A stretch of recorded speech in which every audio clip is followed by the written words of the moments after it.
Okay, 15 we already did in class, so I'm going to move on, and we're going to do number 16 now.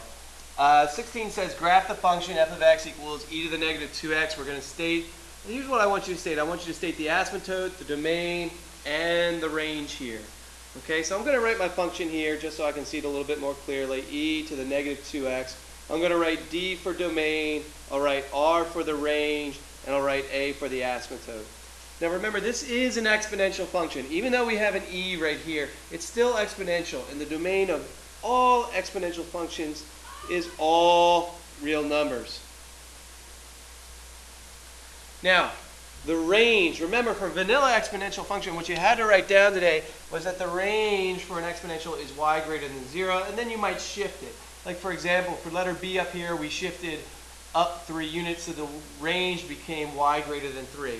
But here there's no vertical translation, and so the range is going to stay the same, y greater than 0. And that means we also have an asymptote at y is equal to 0. Now for graphing, what I would recommend you do is go to your calculator and type this in to your y equals here, because we want to get some ordered pairs. So to get the e, go to second and then the natural log button. Okay, the e is right above that. And then that is raised to the negative 2x power. And you can go look at your graph, and you'll see that it's exponential decay. It's coming down. Remember that the asymptote is right here along the x-axis. And so it doesn't stop here. It continues hugging the x-axis for forever. Now you do want to label some ordered pairs. So you go second and then graph. That gets you to your table. And you want to choose 3 of these to label. Now I'm not going to do that in the interest of saving time. I trust that you guys can plot points and connect them. Alright, so now I'm going to move down. Right here. Okay, in 1900 the population of the town was 5,000.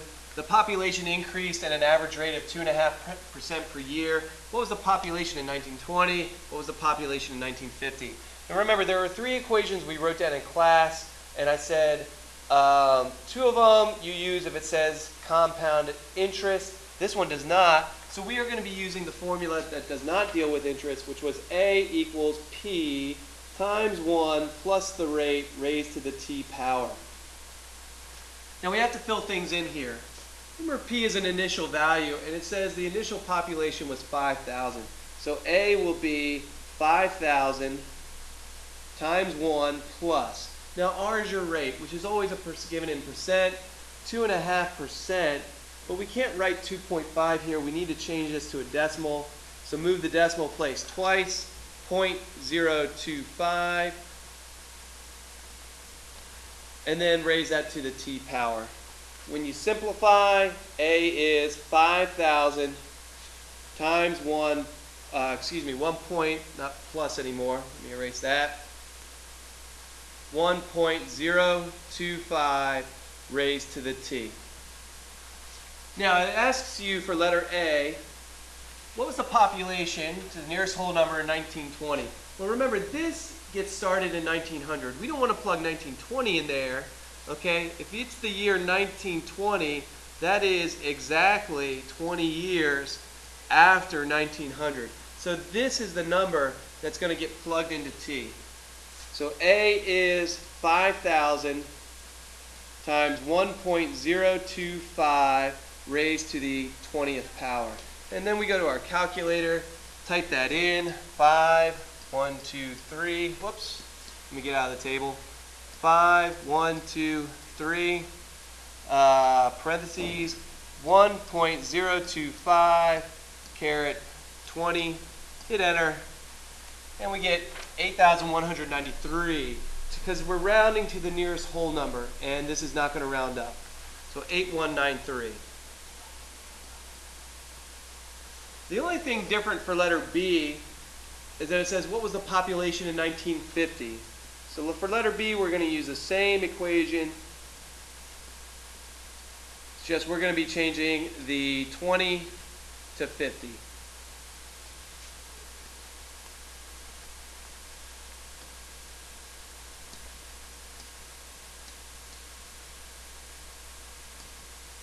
And we hit enter.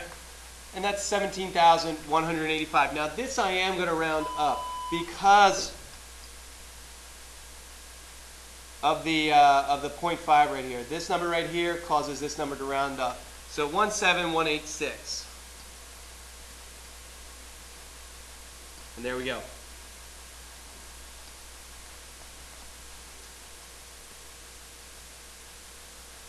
Okay, a luxury car originally cost 75 grand.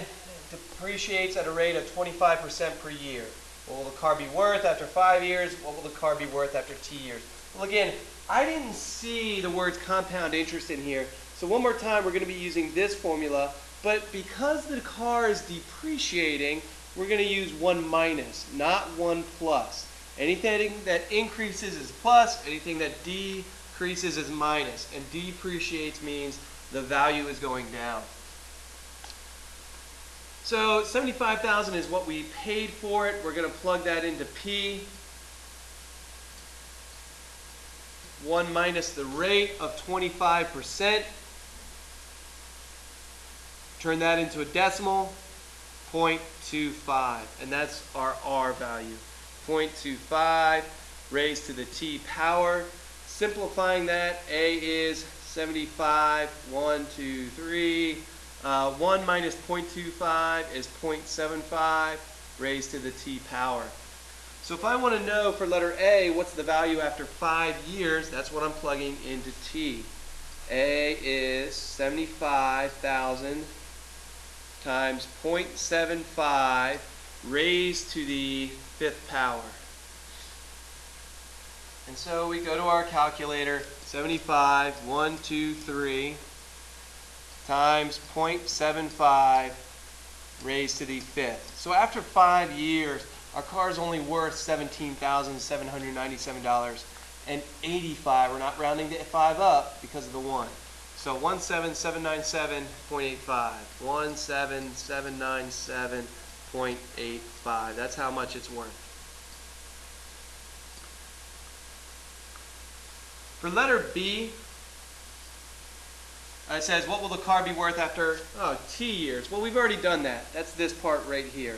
So for letter B, A is equal to 75,000 times 0.75 raised to the T power.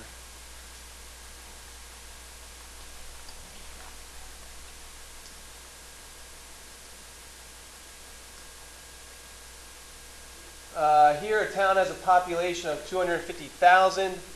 Due to a loss of jobs in the area, the population of the town decreases at a rate of 5% per year. Again, this isn't compound interest, and because we're going down, we're using the formula P times 1 minus R raised to the T power. Our initial population was 250,000 times 1 minus the rate, which is 5%. Turn that into a decimal.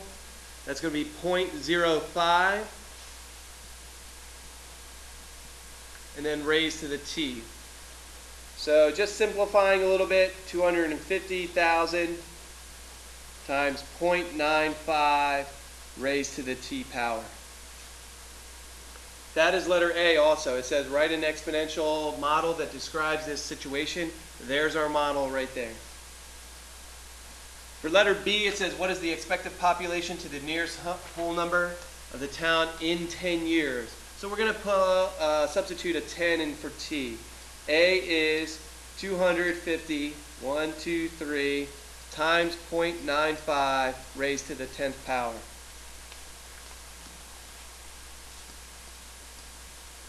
One, two, three. Whoops, one too many zeros there. Times 0.95 raised to the 10th power. And so we have 149,684.23. Nearest whole number is going to be 149,684.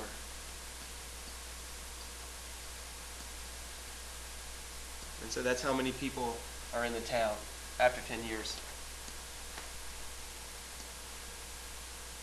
Okay. Next, an account pays 4% interest compounded monthly. You deposit $6,000 into an account. If you do not deposit or withdraw money from the account, how much money to the nearest cent will be in the account in 5 years? Here's our key words: interest, compounded, and monthly.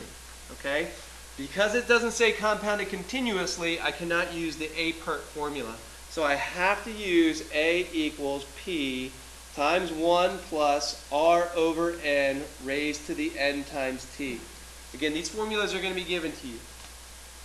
So let's plug in what we know. A is 6,000. That's our initial deposit times 1 plus the rate, which was 4%. We need to write that as a decimal. So that's 0.04. Now, N again is the number of times we're compounded. Right here, compounded monthly. It's how many times are we compounded per year? And there's 12 months in a year. And so that's where I'm getting the 12 for the N. Raised to the N, which is 12, and then T is 5 years. Now be careful when you type this in. 6, 1, 2, 3, parentheses, 1 plus 0.04, divide by the 12, and then we're going to raise that to the 12 times 5. Notice I put my exponent in parentheses, but I didn't separate it with a parentheses. Okay? So the whole exponent is in the parentheses and a multiply sign in the middle. And so after 5 years, we'll have $7,325. And this is going to be 98 cents because behind the 7 is a 9. 7325.98.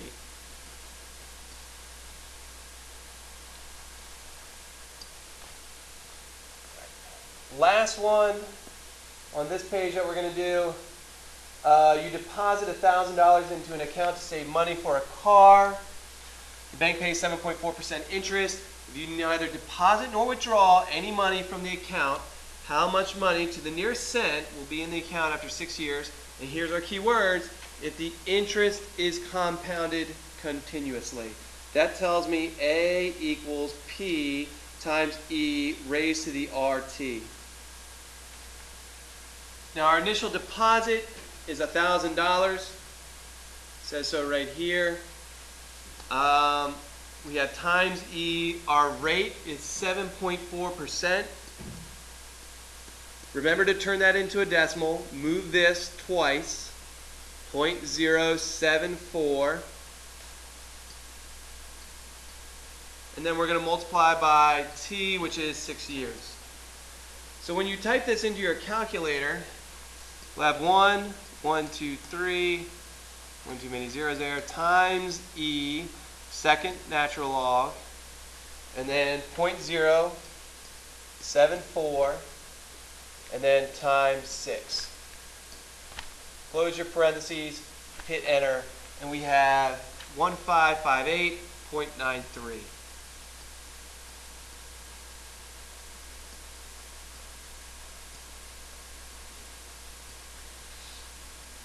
And we're done with that. All right, so I know, again, we didn't go over these problems up here, but we went over these in class, and there are videos online that I'll repost, if you will, and you can watch how to graph an exponential function.